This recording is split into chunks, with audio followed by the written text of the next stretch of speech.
Happy Thanksgiving, Sunrise students!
Hey Sunrise students, from our family to yours, we want to wish you A happy Thanksgiving. Gobble gobble.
Sunrise Church. Eric Wade here from the Banning campus, and from my family to yours, we just want to wish you guys a very happy, healthy, and safe Thanksgiving Day.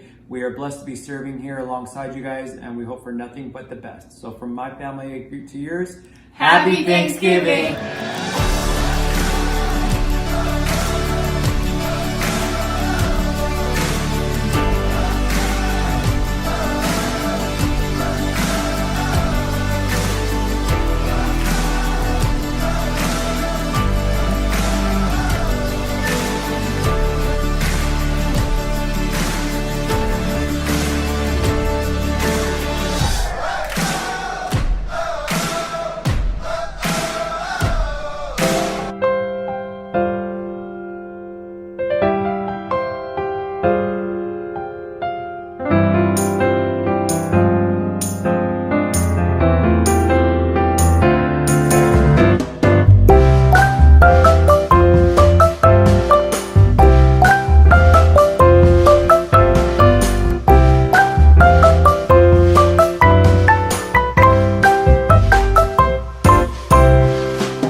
Happy Thanksgiving, Sunrise students!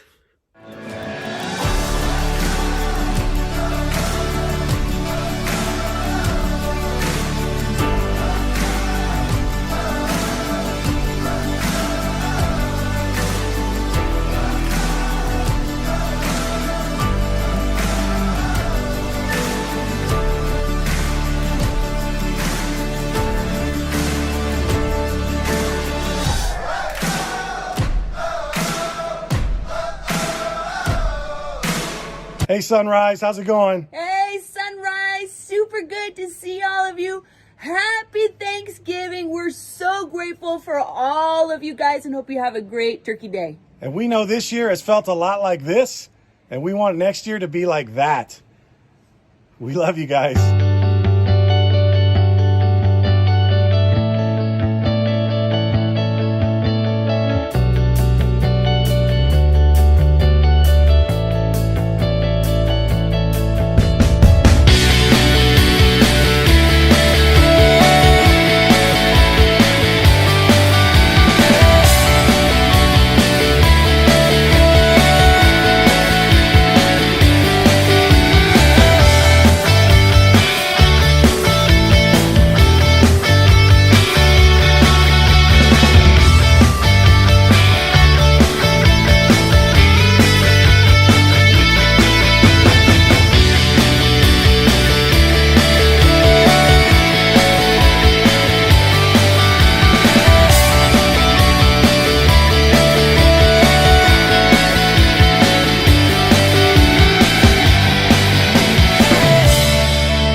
Scotty here. It's Scotty here, and I have a few announcements for you. We have Instagram, we have YouTube, Sunrise Student CA. We post me Mondays, Daily Devos, and so much more. Then on YouTube, subscribe, click that bell to get notified when we go live on Wednesdays at 6:15. Invite friends, or two, or maybe even your boo.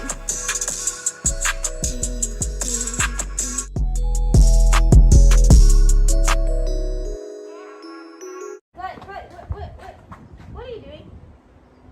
I'm doing a video. This is not a music video. This is just announcements. But Keeping your glasses on though. Small groups. Join a small group. Get connected with a leader and students that are your age, guys. These are so good to be a part of because you get to build closer friendships and a closer relationship with Jesus. And who doesn't want that? So to join a small group, go to sunrisechurch.org/students. Did you know we have a creative team? No? Well, we do. Yeah, and they make graphics for social media for us. They make graphics for our Instagram stories, and it's just so much fun. And they also make the pre-service that you just saw. So if you want to join our creative team, put it in the chat and someone will get connected with you. We have meetings every Tuesday at 7 p.m. And did you know we have a giveaway? A giveaway? A giveaway. It's huge, guys. Huge. You can win laser guns, AirPods, electric scooter, and a hoverboard. A hoverboard. That's crazy. Isn't that cool? It's kind of cool. I mean, I'm entering in it so many times. Yeah, she is. Don't even know. Now you may be asking yourself, but how do I win? Well, let us tell you. Let me tell you. Number 1, do the Bible devotionals. We usually give you guys a QR code. So we'll give you the QR We'll give you the QR code and you just have to scan that with your phone and you'll be automatically directed to our Bible devotional. Sometimes they're 7 days, sometimes they're 3 days, sometimes they're 4 days, sometimes they're 5 days. But you gotta do one each day that it says on there. You comment and we will give you a point for each day that you completed. Number 2. What's number 2? Invite a friend. Invite a friend. Guys, if you guys invite a friend, you get 5 points and your friend. Boo. And or a boo. If you invite your friend, you get 5 points and your friend gets 5 points to be entered into this giveaway. And it's super easy to invite a friend, guys. All you have to do is share the link. You still have time to do it for tonight. So do it. Share the link and it's so easy. Someone has so much energy. And the last way you can get entered is a 10 post 30. We just had post 30 on Sunday, so if you were there, you got 5 points entered into this giveaway. So I think that's all the announcements we have for today. Yeah, I should cut up my video too early. Anyways, back to dancing, I think.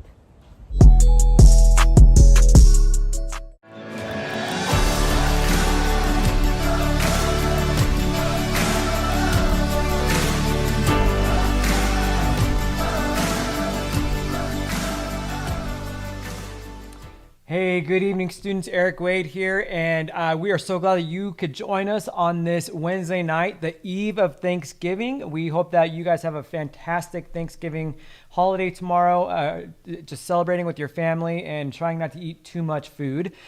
You are joining us in our last week of our series called Canceled, which we're talking about cancel culture and what the biblical perspective or the biblical worldview is on that topic that is so inundated in our society today. And throughout this series, we've talked a little bit about social media, and I'm just curious, do you guys follow any famous people on social media, if you're allowed to have social media? Do you guys follow any famous people, and who is it? Type it in the comments. We want to know who you guys follow. And just see if maybe you guys follow a lot of the same people, or some of you guys might follow a lot of different people and you guys have opinions on who you follow and why. But as you're typing those in, I want to ask you another question. Are there famous people that you hate follow? Are there people that you follow that are famous strictly because you don't like them and they always make you cringe and you just want to be like hating on them all the time? the fact of the matter is this, guys, when it comes to celebrities, it seems like we've got very strong opinions about celebrities. And if you guys notice in the comments, you might even be experiencing that right now. Some of you guys are loving the celebrities you follow. Some of you guys are hating some of the celebrities that other people are following, and you guys are just going back and forth. So I wanted to do a little bit of an experiment with you guys here tonight. I want to see, I'm going to pose this question. If we could draft any celebrity to be in our youth group, who would it be? Who would you pick? I picked a couple people that I would. I'm going to share it with you right now. My first pick would be this. It would be the Avengers. Dude, who wouldn't want the Avengers in their youth group, right? You got Captain America, who's just an all-around stud. You got Thor, who could shoot lightning bolts out of his fingers and his eyes. How cool is that? And he's got that huge axe that he throws around. Black Widow, the quiet assassin. And you got Black Panther, who's just walking around in the sneakers where you can't hear him. Man, that'd be fun to pull a prank on somebody. And just all around, like, people that could really bring a lot of fun, but maybe devious entertainment to your youth group, right? So I would definitely pick the Avengers to be drafted into our youth group. Next, I would choose Mookie Betts. My man, Mookie Betts. Man, did a lot for the Dodgers. Took them to the top, baby. He took them to the top. What could he do for our youth group? Mr. Popular, great personality. He's got almost $400 million in the bank. Man, he could definitely get something other than Little Caesars Pizza when we have youth group in the building, right? Am I right? You guys hear what I'm saying? So I would definitely draft Mookie Betts. But if I'm being honest with you guys, I probably wouldn't stop there. I would just go ahead and draft. Can't put it up! I would just go ahead and draft the whole championship. 2020 World Series champion. Who do we have? We got Mookie. We got Dustin May. We got Max Muncy. We got Walker Buehler. Stud, right? We got JT. We got Kirsch, who earned that win. I would just draft the whole team. Why? Because they're the champions. Because they're the champions. And they're fun guys. And I'd love to be hanging out with them. And I just want to hold the trophy. All right? So, although there's a lot of strong opinions about the celebrities that I picked versus maybe that you would pick, one thing is absolutely evident, and it's this. When it comes to celebrities, we all have a very high regard for celebrity status, right? We think that they have everything at their fingertips. We think that they have anything they could ever want, but there is a huge disadvantage to being a celebrity, and that is this, that people have a very strong opinion about you without even knowing you. People have a huge opinion about you without even knowing you. And if you don't believe me, all you need to do is check the comment section in a famous person's thread on social media, and you'll see a bunch of people praising them. You'll see a bunch of people giving them adoration. You'll see a bunch of people just loving on them. But in that same token, you'll see people that are cracking jokes at them or about them and just hating on them and just being outright disrespectful and rude towards them as well. And every week, it seems like there's a new villain of the week trending on online social media statuses about another famous person or maybe a politician or a famous organization, and it just never stops. Everyone loves to hate on them, either for something silly or because they said something hurtful or offensive. It seems like no matter what we do, if somebody's famous, we're looking for a reason to bash them publicly. And like we talked about in the first week of this series, social media has led to this phenomenon called cancel culture. And it's a big jumble of online behaviors, some that are helpful and justified, and some that are not. And some of those are being called out, like calling out or shaming or boycotting or holding people accountable for their actions. And it happens when maybe we should hold them accountable when they start trolling people, when they start online feuds with fans. Or maybe people fuel celebrity drama with hashtags that disrespect one or more parties involved. Or some people use social media to embarrass or to hurt one another or to laugh or for revenge. If you guys watched the elections this year, the debates this year, that was a huge thing. That was all over the news outlets and social media, was the way that each candidate carried themselves. And other people call out or cancel others for legitimate reasons, especially public figures who said or did something very harmful. There's legitimate reasons for calling people out, but if we're honest with each other, we call people out for just dumb reasons. we call people out for dumb reasons that shouldn't maybe be called out publicly. But that's our society today, is we can't wait to call one another out. Why? Because we want our 15 minutes of fame, or because we want the attention. So today, I don't want to talk about internet trolls or celebrity drama. What we want to talk about as a team is what happens when we have a legitimate reason to cancel somebody. And for that, I'm going to kick it over to my friend, John Hill. And he is going to be telling us, going a little bit deeper into the word and sharing about what the Bible says about cancel culture or having to cancel somebody. So John, take it away.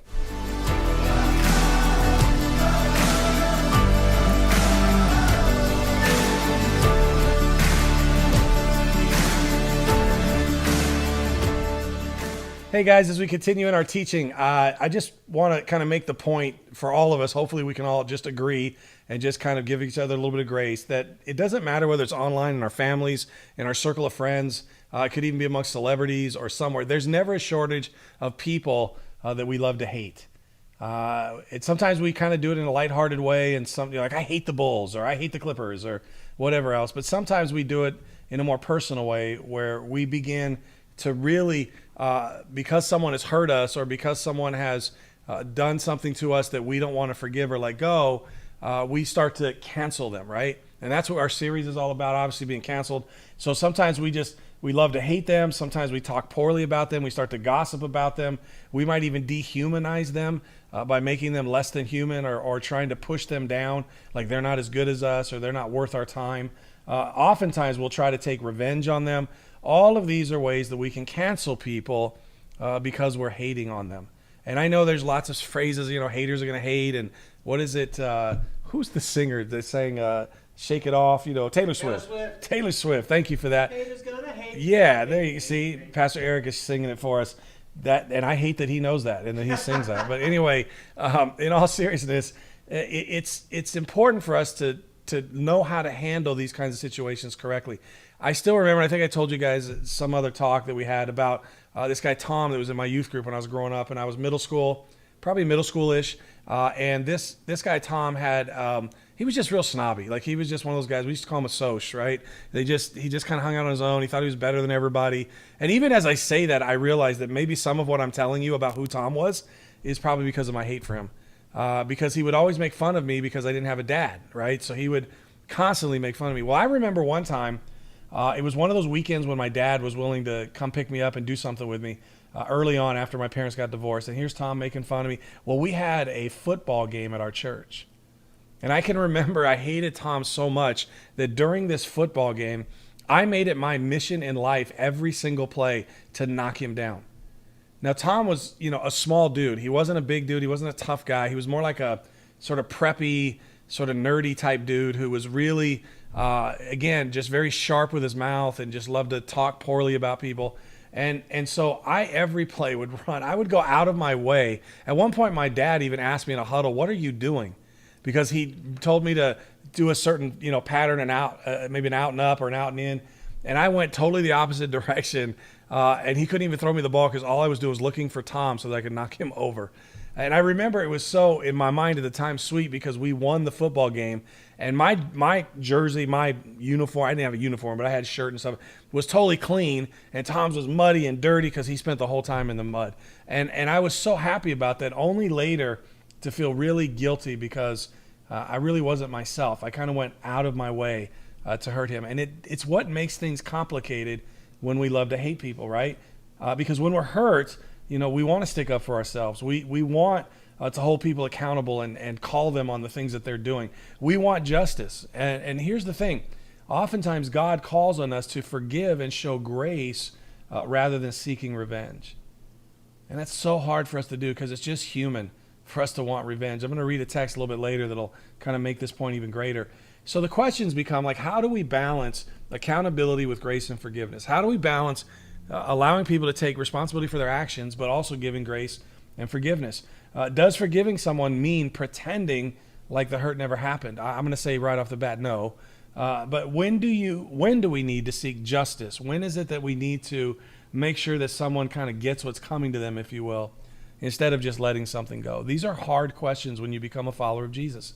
These are things that are tough. I know in your minds, even right now, you're probably thinking about people that you don't like very much. You may have even have people that don't like you, and maybe you've been the victim of hate. There's all this stuff that goes on in our culture. And last week we talked about a story between King Saul, who was king at the time, and David, who was on his way to being king. And we kind of focused mostly on Saul. We kind of mostly focused on his part in the equation and his part in the story. But today we want to focus a little bit on David. And so in case you need a recap, let me just tell you what you heard last week, and you probably already know, is that Saul at the time was the king of Israel, as I said, and David had been chosen by God to become king. And this created a relationship of jealousy. At first, Saul liked David a lot. He was actually one of his generals, and he was doing a lot of great things for the kingdom, and Saul liked him. But eventually, as more people began to like David as well, and as more people began to look forward to the day when David would be king, it made Saul jealous. And so as a result, he became incredibly envious of David. And because of his envy, Saul actually went to the level of trying to kill David. Now remember, this is an ancient story, and times were a little bit different, but it's still an attempt at murder. That's not something that we want to just kind of gloss over or look lightly at. Saul actually plotted and then recruited people to help him kill David. Repeatedly, he did this. And even at one point, he rallied all of his army and so that he could go and hunt David down. And that's really where we find our story today, because we would probably agree at this point that David had a fairly valid reason to hate Saul back. We could probably agree that Saul was acting out of character and certainly not the way a king should act. He was being petty and he was going after one person and he was jealous and envious. But at the same time, we could look and say, you know, wow, David, what are you going to do? Like, if you had the chance, what would you do with Saul? And some of you have maybe reasoned that out in your minds. Man, if I had 2 minutes with this person that I hate in a room by myself with them, man, they would get it. I used to think that about Tom. Man, if I could just, I would sometimes come to church hoping that he would try to start a fight with me so that I could destroy him. But let's see what David did in 1 Samuel chapter 24, beginning in verse 1. And we're going to throw the verses up on the screen. It says this. After Saul returned from fighting the Philistines, he was told that David had gone into the wilderness of En-Gedi. So Saul chose 3,000 elite troops from all of Israel, and he went to search for David and his men near the rocks of the wild goats. So a lot of references that are local into that time. But as we go on, it says, at the place where the road passes some sheepfolds. So in other words, around some sheep. Again, if you lived in the area, you'd know everything they're talking about, right? It's like saying, while they went past the In-N-Out, and then they took a left over there by the Denny's, and yes, all my references are going to be food, and then they found themselves just outside of Baskin-Robbins. I mean, that's how I would work. Krispy Kreme, whatever. Or maybe Victoria Gardens, and then down to the Mills, or maybe over to the movie theater, over at, what's that place called right just north of us on Ayala? Man, I just blanked out. By the church, by Rialto, not by, obviously, Rialto campus. What is it? Renaissance. Yeah, it's like over by the Renaissance. Or if you're in Banning, it's out by, I don't even know what's in Banning, to be honest with you. So I don't really know. Yeah, it's by Sunset. I don't know.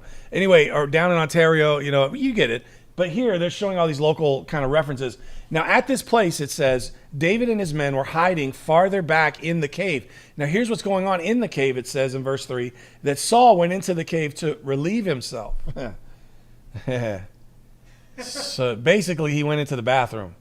This is in an ancient time when there was no indoor plumbing. It wasn't like he could just stop by a gas station or any of that. So he goes into the cave to relieve himself.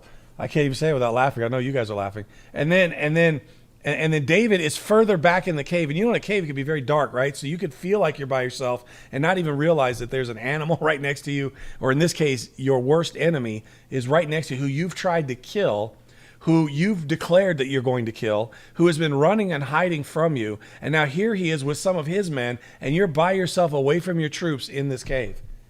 So in verse 4, now's your opportunity, David's men whispered to him. So they began to tell him, push him. You ever done that in school, and there's going to be like a school fight, and you're kind of pushing, get him. That's what they're saying, right? Today the Lord is telling you, I will certainly put your enemy into your power and to do with you as you wish. So their conviction was that God has put you in this position so that you could do what you want to Saul. So David began to creep forward and cut off a piece of the hem of Saul's robe. So while he's using the restroom, I think Saul's going number 2, just not that that's too gross. I don't want to get crazy, but he sneaks up behind him, and he basically could have strangled him. He could have stabbed him. He could have busted him over the head with a rock. He could have done a lot of things And instead what he does, he goes up and he takes his knife and he cuts off a piece of the hem of Saul's robe. Why?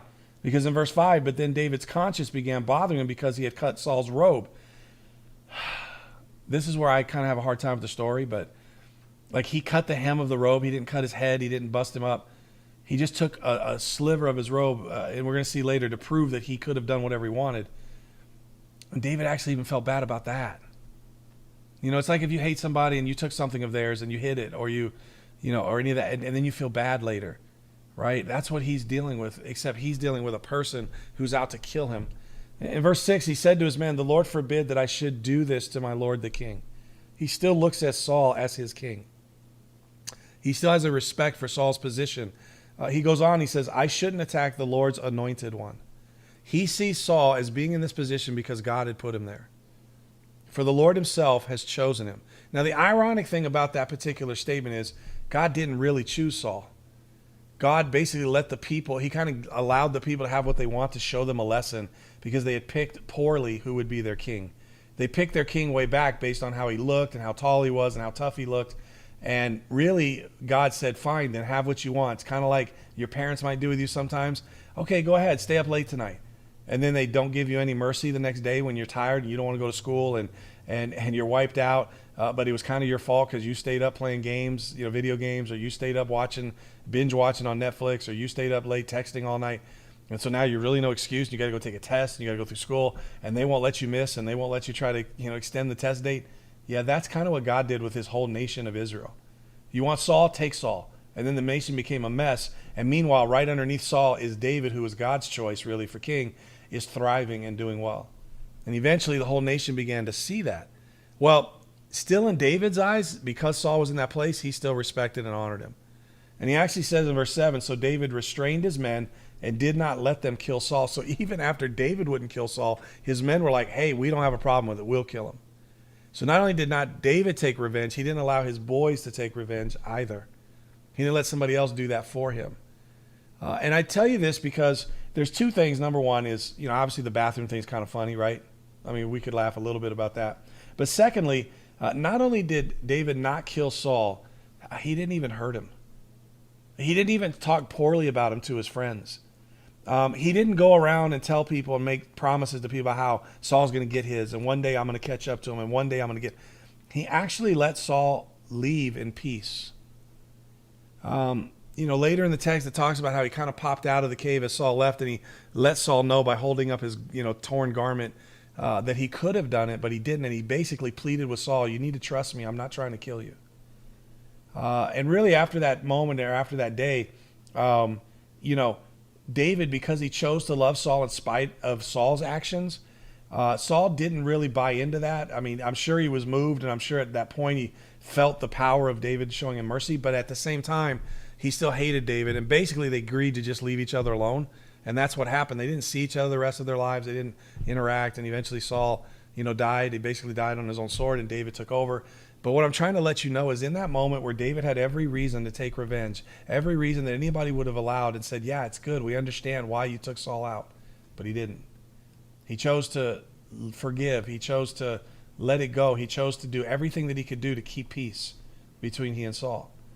And so while Saul gave in to the envy and the jealousy, and it made him do things he really didn't want to do probably, and became a person he shouldn't have been, David also, on the other hand, did the opposite and showed great, grace, great forgiveness, great courage, great, just character in how he treated Saul. Now, I just want to stop here real briefly before we go to the next text and let you know there's a quick disclaimer here.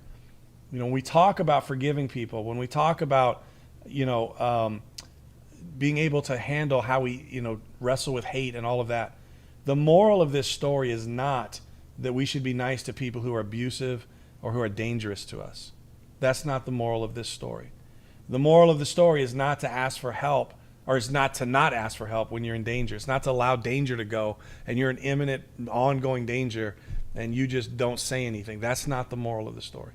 And the moral of the story is not to say, well, I'm not going to seek justice even though someone has harmed me.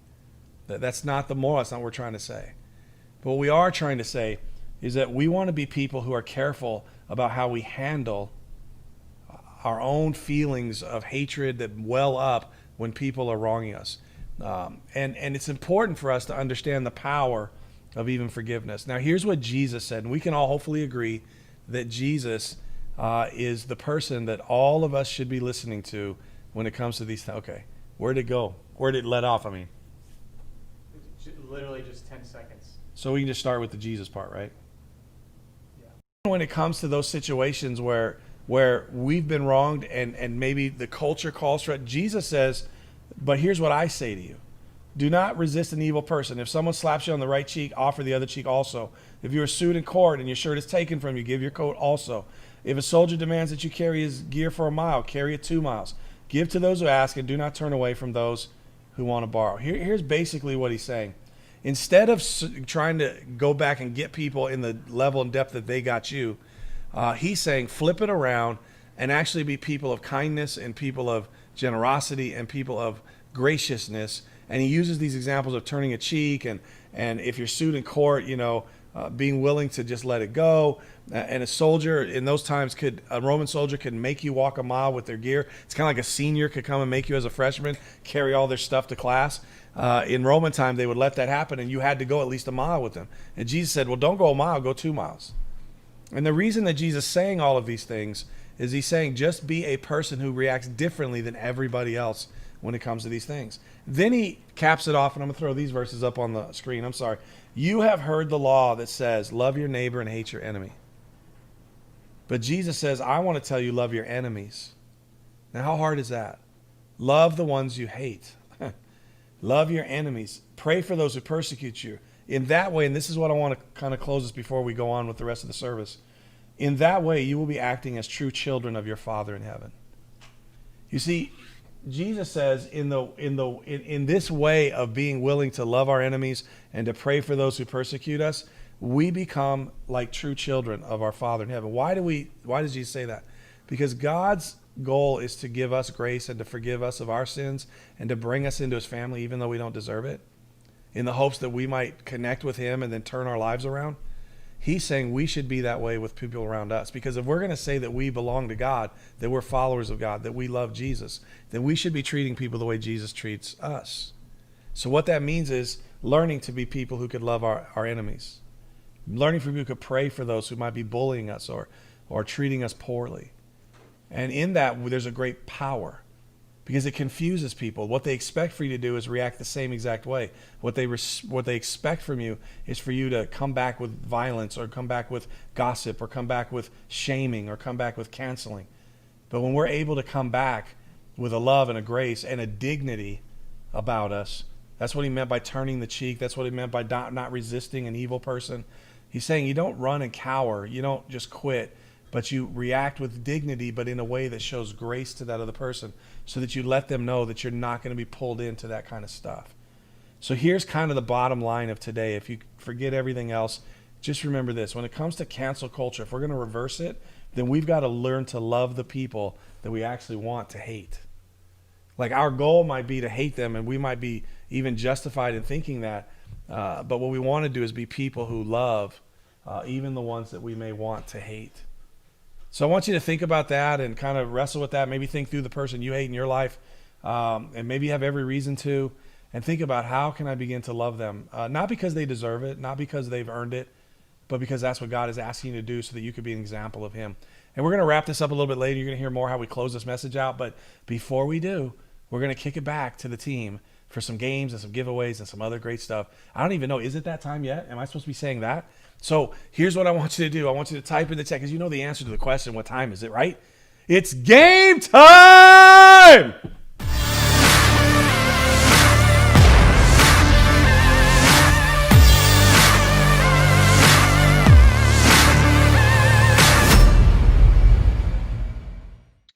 Oh, yeah, it is game time. What's up, everybody? Are you excited? Okay, today we're doing the games a little different, like we used to do back in the summer. All right, so game time. We got tomorrow's Thanksgiving, and I'm super excited about it.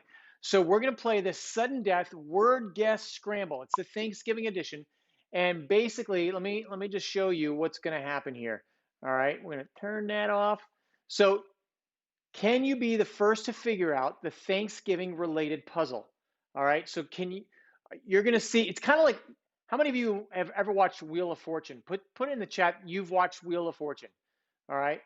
Pat Sajak, I just blanked on her name, the lady who turns bling, bling, bling, turns things. Anyhow, Wheel of Fortune, that's essentially what it is, but it's a little twist. You can see scrambled, little twist to this game. I see a bunch of you saying that you played it. Cool. John, Michael, Heather, oh, that's Landon, Dylan, Christine. No, Captain Noob has not, but he's played it. So you're gonna see a letter pop up one at a time. It's kind of like that, the end of Wheel of Fortune when they do the final round. You'll see letters, but there's a whole phrase, but the letters inside of each thing are mixed up. So I'm just gonna go ahead and go with the first one. I'll walk you through it as we go through here. All right, so you'll start seeing the letters showing up here. And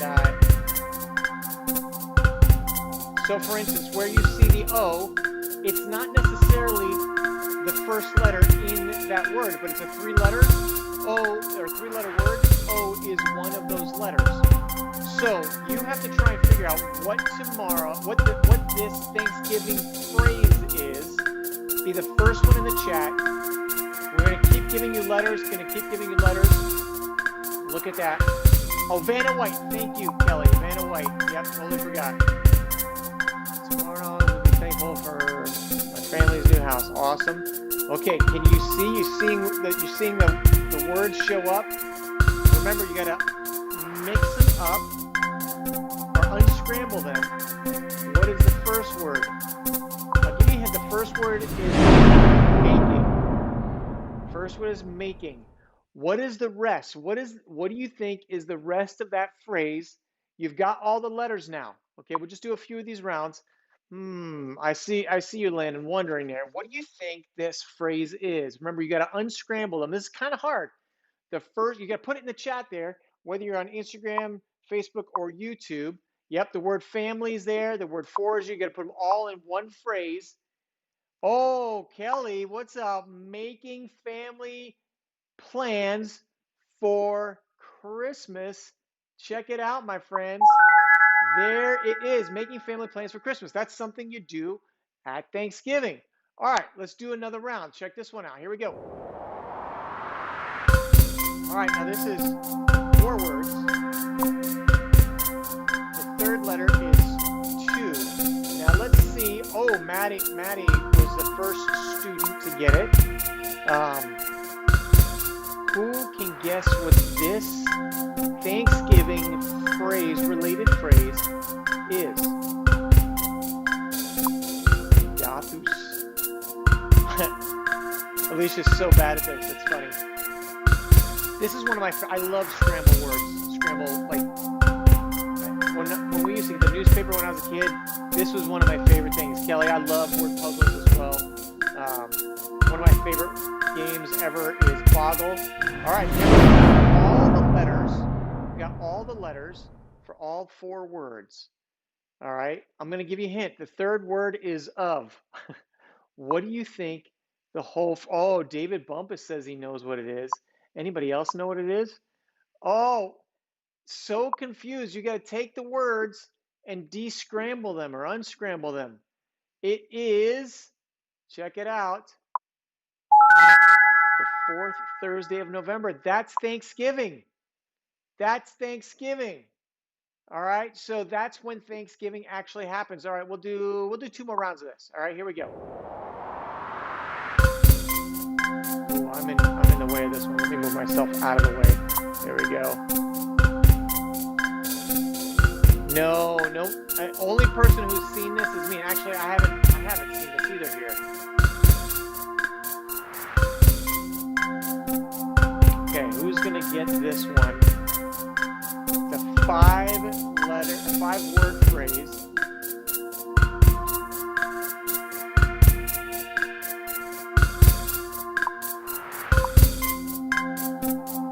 Floating heads of distraction. That's what I'm about. I'm here to distract, David. I'm here to distract. What could it be? Drapsy. see. I prefer scrambled eggs, not letters. Oh, I love scrambled eggs. I have it almost every single day. Often twice a day. Knogget, Dropsy, Dan, Lotambo, Simga. Oh, where'd it go? Where'd it go? Disappeared off the screen. I don't know what happened. Watching parades and football games was the answer. I don't know why that disappeared. That was weird. All right, you want to do one more round? We'll do one more round. We'll do one more round. Let's see here. Let's do this one here. All right.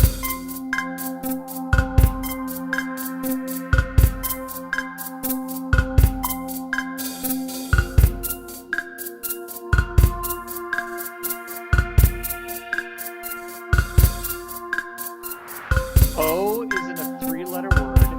That's sometimes for, it's sometimes you. Oh, there's an F. It could be to and fro.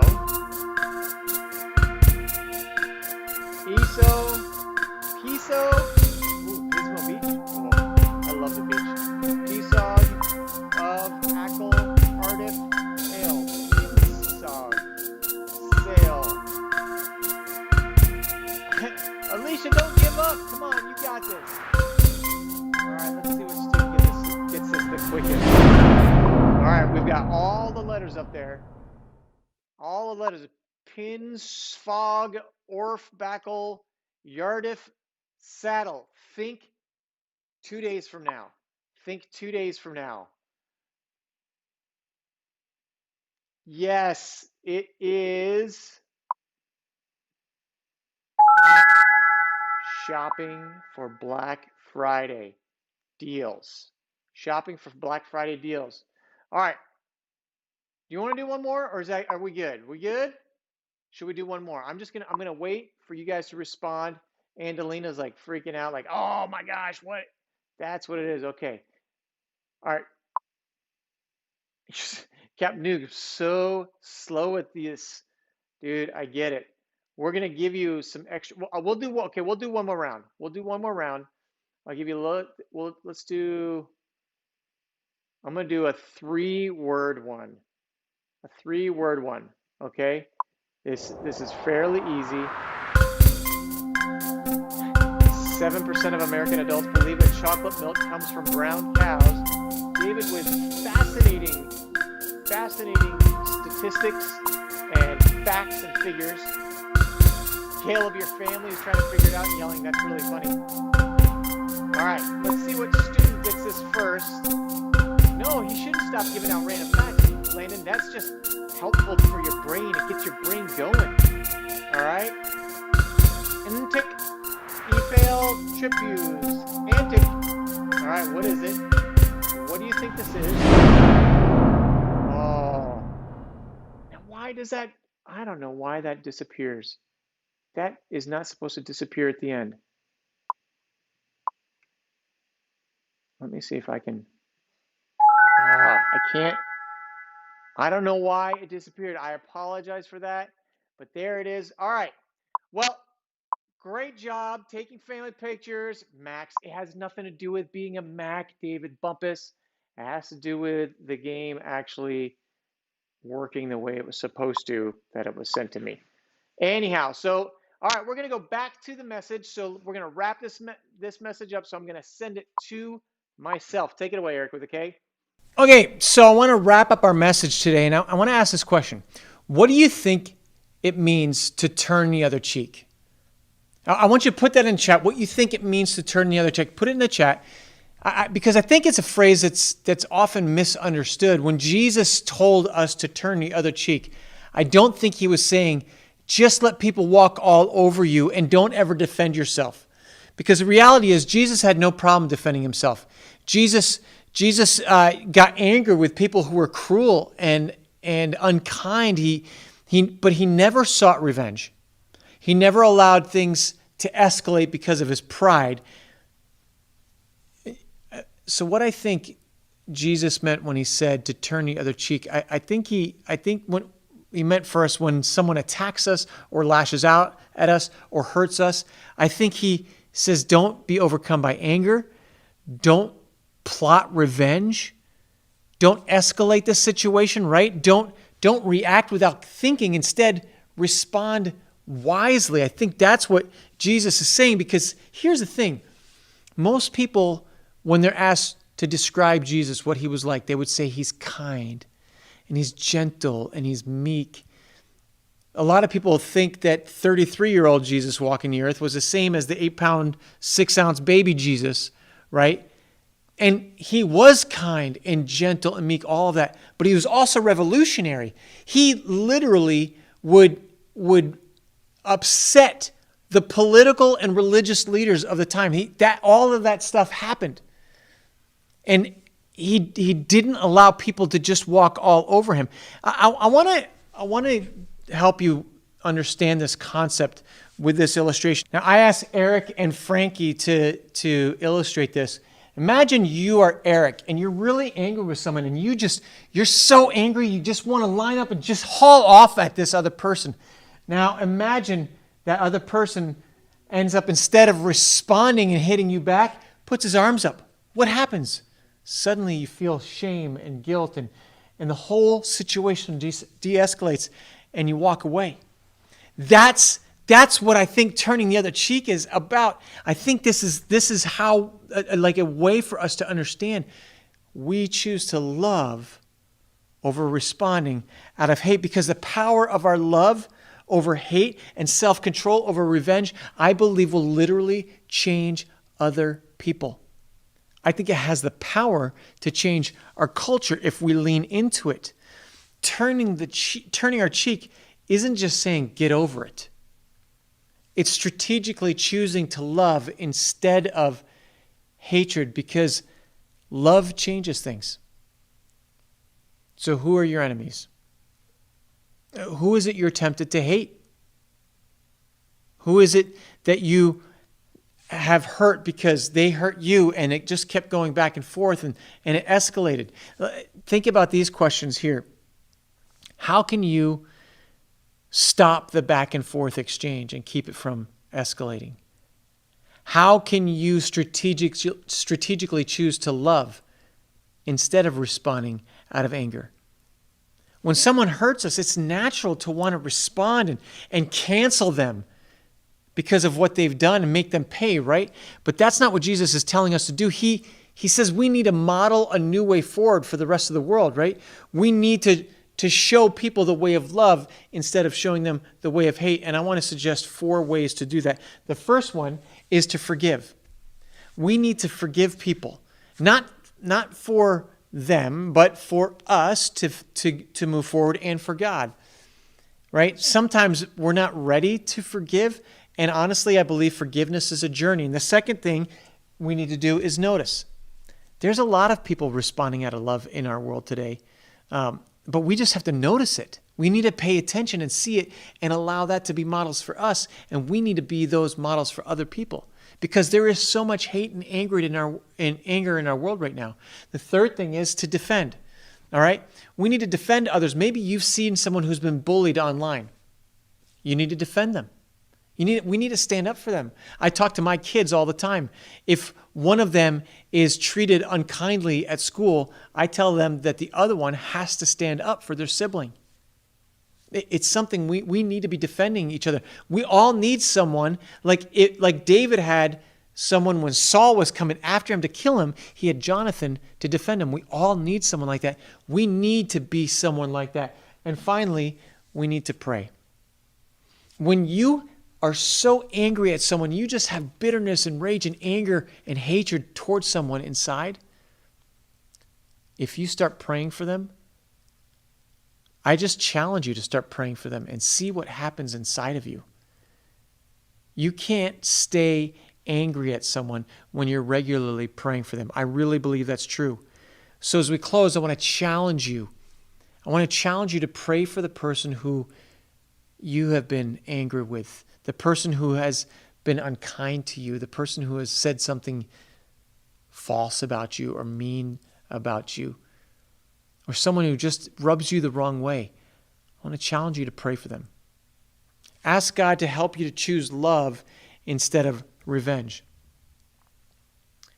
You see, if we choose to love our enemies, Or if we choose to hate our enemies, that anger and hate will continue to grow. But if we choose to love them with God's help, right? It's almost impossible to do on our own. But if we ask God to help us, He'll help us. That love will grow and spread. And I believe not only change us and not only change that person, but I believe it has the potential to change our culture. Like Jesus said, and like David did, God's challenging you to love people that you want to hate. See how that love changes you, how it changes them, and how it changes the world. I promise you, God will use it for His glory. He'll change things around. Hey, it is Thanksgiving tomorrow. We're super excited about that. We're going to jump back to our giveaways and some announcements, and I'm going to send it back to me.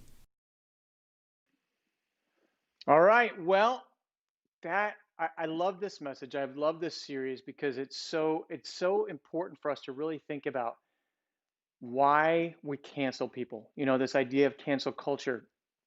And there are people that honestly just are hard for us to really to love and to be kind to, and we just have to lean into God. Those 4 points are super important. Okay, so we're going to do our giveaway in just a moment. But before we do that, got a few announcements I want to make sure that you know about. First of all, if this is your first time to Sunrise Students, you haven't been to Sunrise Students ever before, and you're here for the first time, and we want you to let us know in the chat, say, it's my first time, and tell us who invited you, because in a moment, I'm going to tell you how you could possibly win a huge prize, all right? Let us know in the chat. Okay, few things that you need to know about.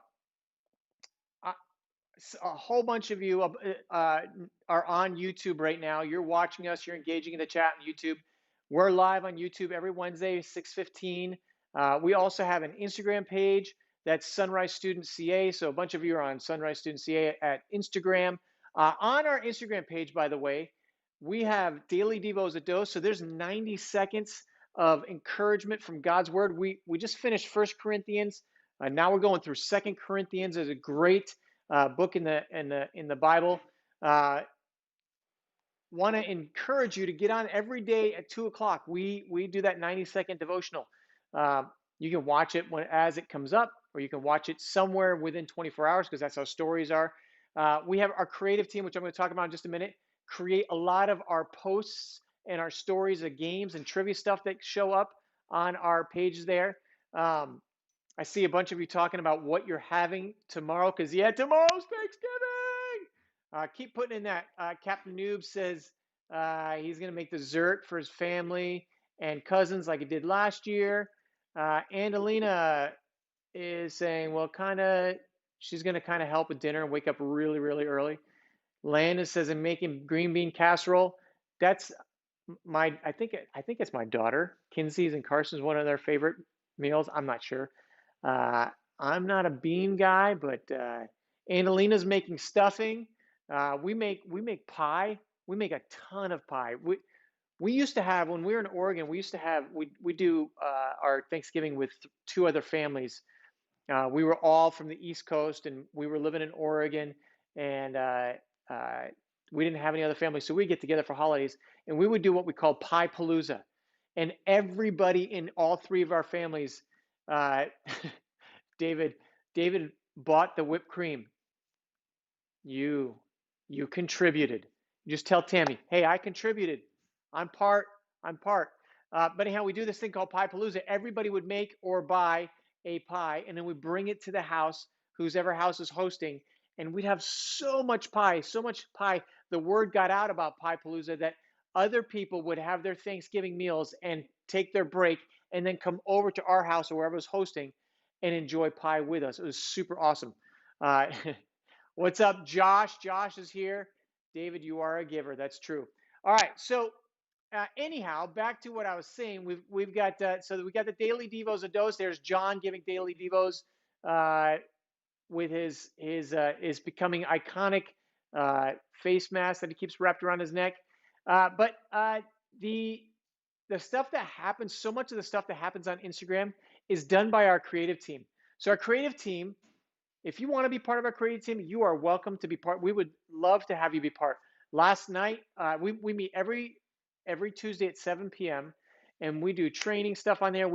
There's a devotion that happens on there. Someone is sharing from God's word, and then we do some training. Like last night, we trained on how to basically make a cartoon.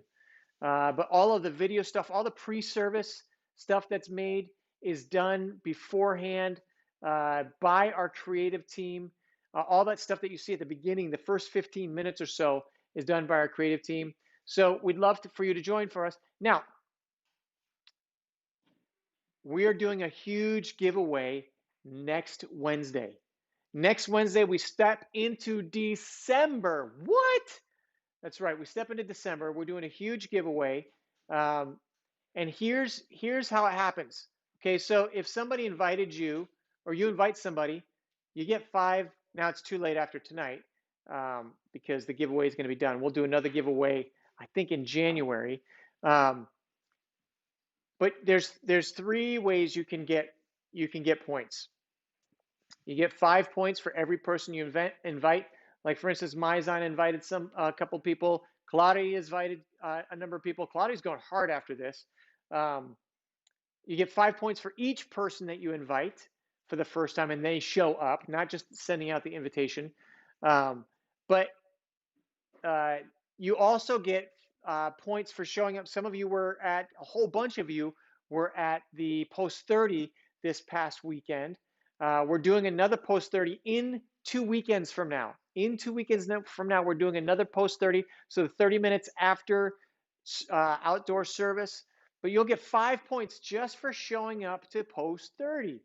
All right. And then the final way, which you still have a chance to do this week, we have a YouVersion Bible study that we do every week. It's a different one every week, and you have to join every week. And then when you go through, read through the devotion. So there's a devotion, there's scripture to read, and then there's a comment section. You have to make a comment every day that you comment for every week. You get an entry into our big giveaway that we're doing next Wednesday. All right. So here's I'm going to give you I'm going to give you I'm going to give you this QR code in just a minute. But I want to talk about what you could potentially win. You could potentially win some AirPods. See those AirPods right there? You could potentially win AirPods. You could potentially win a scooter. Now that's not life size. It's big size, goes up to 16 miles an hour. I was just looking at a Bird scooter in Target yesterday, only goes 15.6 miles an hour. This one goes 16 miles an hour. There's a hoverboard you could win. And then I don't have the graphic for it, but there's also 8 laser tag guns. It's a set of 8 laser tag guns. So you and 7 other people can play laser tag. There's a thing that goes on your chest and you can shoot out the gun. It's pretty cool. A couple different options. You can set up different teams. I think there's up to 8 colors or 16 colors. I don't remember. Set up different teams, or it can be everyone for themselves, whatever. It's pretty cool. I personally have those laser tag guns and I love it. I love playing. So one of those 4 things. Now I'm going to put up this QR code. This QR code, you're going to need a second device to hold up either a phone or a tablet. Open up your camera app on your phone or your tablet. Hold it up to this. We'll also put it in our Instagram bio. Inside the Instagram bio, you just click the link inside of our Instagram bio, which give me about 5 minutes after service. I'll make sure we get that link in there. That link will take you to our Bible study. You have to use this one. You can't just start it on your own. You have to do it in the group one so that you're able to comment. That way we know that you've commented, and we go in and we add all of those all of your names in there. And then for every entry, so here, Post 30, inviting friends, all of those get you entries into our big giveaway. So next week at the end of our service, like tonight, you'll see we're going to do what's called the Wheel of Names. And let's say you invited 2 friends, that's 10 points. and you went to the post 30. That now you're at 15 points, and then you commented on 20 days worth. That's 20, 30, 35. Your name will be on the wheel of names 35 times. That's some pretty good odds. Now, you could do just one day of the Bible study, and you still have a chance at winning. Anybody can win, even if you've done nothing up until this point. You jump into the Bible study this week. I think it's a 5-day study. I think it's a 5-day study. It might be a 7-day. You can get in. You could actually win if you haven't done it. You didn't go to the post 30. You haven't done any of the Bible studies. You didn't invite a friend. You could actually win this week. Even if you commented one day, you could win. All right. So enough of that. I am going to go ahead. We're going to do our giveaway tonight. So let me pop it over here. All right. We've put your names into the magic box. All right. I need you guys to say stop. All right. Shout out stop, because yes, it is giveaway time. 3, 2, 1, stop. Celeste Balthazar, congratulations, Celeste. Yeah, that is awesome. I'm going to give you the DJ air horn. Oh, that's awesome. Congrats, Celeste. I believe Celeste is at our Victorville campus. Way to go, Celeste. We will get you your prize. Now we got to pop over to see what your prize is, Celeste. So let me open up this. Usually Yuli or Frankie is running this stuff, but we're doing it differently tonight. So let me get in.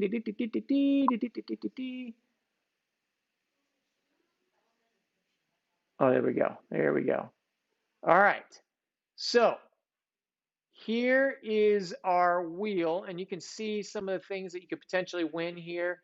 There's In-N-Out gift card, 2-pound bag. I think it's actually a 5-pound bag of candy. I couldn't remember. Krabby Patty sliders. Oh, I love anything gummy. A mini pool table, little thing you can put on your table, mini pool table. A big tube. It's really long tube of gummy bears. There's a Chick-a-Pick board game, which is actually, I believe, won Game of the Year a couple of years ago, or a year ago. Celeste, there's Celeste. I won. Yeah, you did. Congratulations, Celeste. Super cool that you won. And then what else we got? Unicorn headphones. Celeste, what are you hoping you win? What are you hoping you win? Kelly, can you send me to the meeting? Okay. That's that. You guys are talking about your Bible study. Celeste, what do you hope you win? Because we've got a whole bunch of things on there.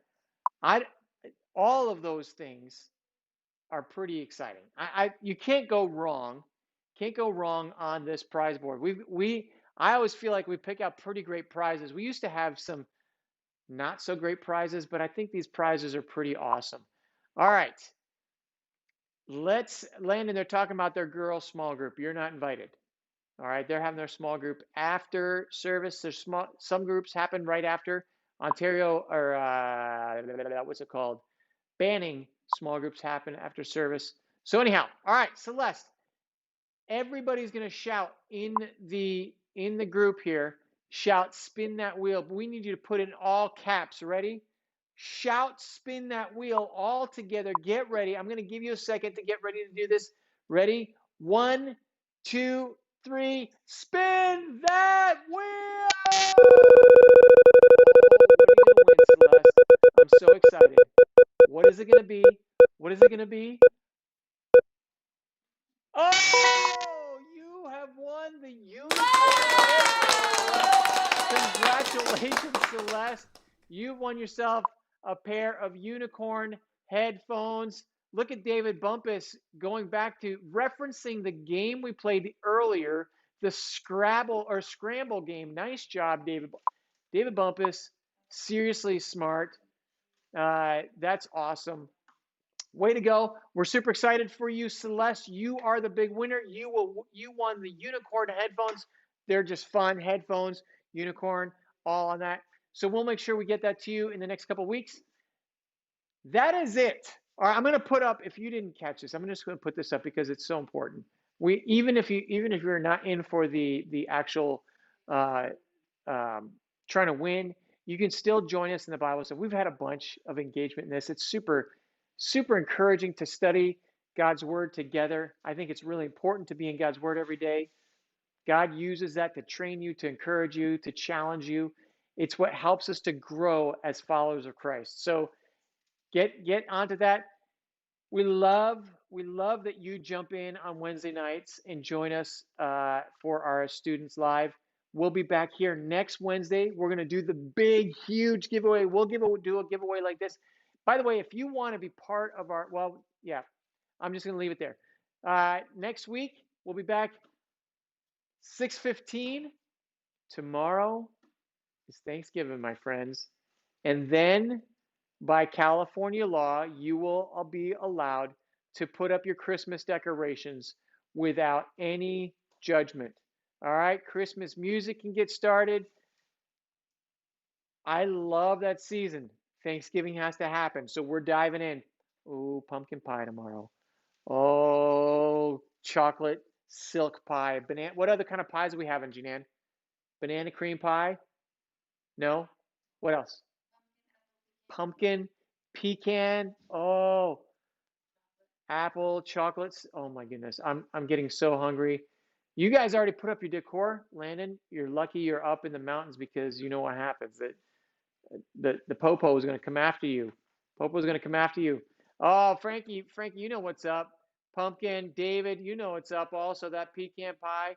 All right, your Christmas, Alicia, your Christmas lights are up. I hope you don't get turned in. Cheesecake, Captain Noob, I can't get on the same page with you. I appreciate that you love cheesecake. Me, no. All right, you guys, love you guys. Have a great night. Thanks for joining us, and we'll catch you on the flip side. Bye, Patty. Patty, who invited you? You got to let us know who invited you. I don't want to end the broadcast before I know, because you're going to get 5 points, and somebody else is going to get 5 points. I'm going to give it about 15 more seconds. Patty, who invited you? Because I want to make sure that you and your friend gets 5 points, 5 entries into our big giveaway. That was very, very last second. Patty, who was it? New Year, Patty.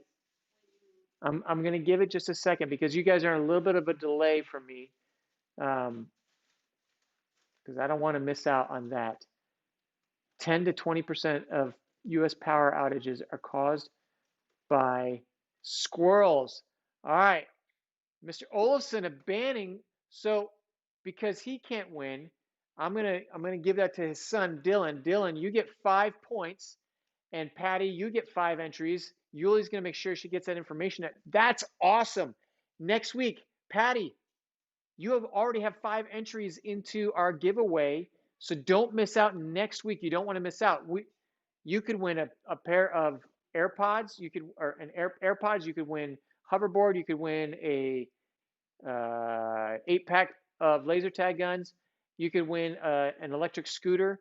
So yeah, Landon's saying that David Bumpus should take over Jeopardy already. Ken Jennings is jumping in, but maybe David Bumpus could do it. That'd be pretty cool. He is smart enough. I know that. All right. Well, that's it. Patty, glad you're here. The rest of you, love that you're here. We'll catch